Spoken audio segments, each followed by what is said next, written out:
नमस्कार. आजच्या या पॉडकास्टमध्ये मी एका अत्यंत महत्त्वाच्या विषयावर बोलणार आहे. दरवर्षी 1 ऑगस्ट ते 7 ऑगस्ट हा कालावधी जागतिक स्तनपान सप्ताह म्हणून साजरा केला जातो. आई होणे हा प्रत्येक स्त्रीच्या आयुष्यातील एक अनमोल अनुभव आहे. बाळाच्या जन्मानंतर आई त्याला जी पहिली आणि सर्वात मौल्यवान भेट देते ती म्हणजे आईचे दूध. अनेकांना प्रश्न पडतो की आईचे दूध इतके महत्त्वाचे का आहे? तर त्याचे कारण असे आहे की निसर्गाने बाळाच्या गरजेनुसार तयार केलेला हा संपूर्ण आणि परिपूर्ण आहार आहे. जन्मानंतर येणारे पहिले पिवळसर दूध, ज्याला चीक किंवा कोलोस्ट्रम म्हणतात, हे बाळासाठी पहिली नैसर्गिक लस मानले जाते. यामध्ये रोगप्रतिकारक घटक मोठ्या प्रमाणात असतात, जे बाळाला अनेक संसर्गापासून संरक्षण देण्यास मदत करतात. जागतिक आरोग्य संघटना WHO आणि युनिसेफ यांच्या शिफारशीनुसार जन्मानंतर शक्य तितक्या लवकर स्तनपान करावे आणि पहिले 6 महिने बाळाला फक्त आईचे दूधच द्यावे. या काळात पाणी, मध, गुटी किंवा इतर कोणताही आहार देण्याची गरज नसते.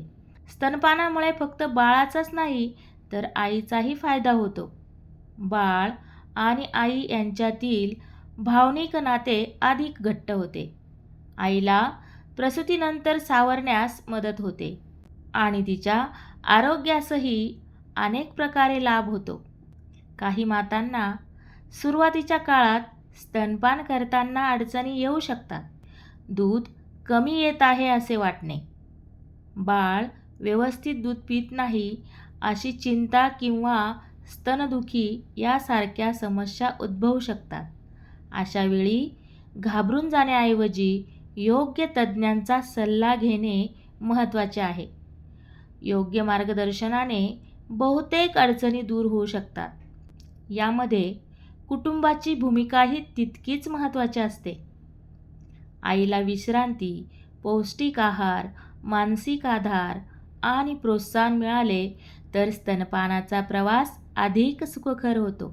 या जागतिक स्तनपानाच्या निमित्ताने आपण एक संकल्प करूया. प्रत्येक नवमातेला आधार देऊ, योग्य माहिती देऊ आणि प्रत्येक बाळाला आईच्या दुधाचा लाभ मिळावा यासाठी जागरूकता निर्माण करू. आईचे दूध हे केवळ अन्न नाही तर प्रेम, माया, सुरक्षितता आणि निरोगी आयुष्याची सुंदर सुरुवात आहे. स्तनपानाविषयीचे सत्य घटनांवर आधारित छोटे माहितीपूर्ण व्हिडिओ मी माझ्या इंस्टाग्राम आणि यूट्यूब शॉर्ट्सवर अपलोड केले आहेत.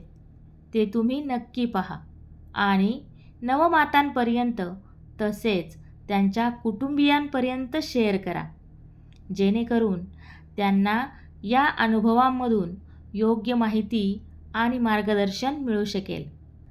आजचा हा पॉडकास्ट तुम्हाला उपयुक्त वाटला असेल तर तो जास्तीत जास्त नवमातांपर्यंत आणि त्यांच्या कुटुंबियांपर्यंत नक्की पोहोचवा. कदाचित तुमच्या एका शेअरमुळे एखाद्या आईला योग्य माहिती मिळेल आणि एका बाळाच्या निरोगी आयुष्याची सुंदर सुरुवात होईल. धन्यवाद. पुन्हा भेटूया अशाच एका नवीन आणि उपयुक्त विषयांसह. तोपर्यंत निरोगी राहा, जागरूक राहा आणि प्रत्येक आईला स्तनपानासाठी प्रोत्साहन द्या. नमस्कार.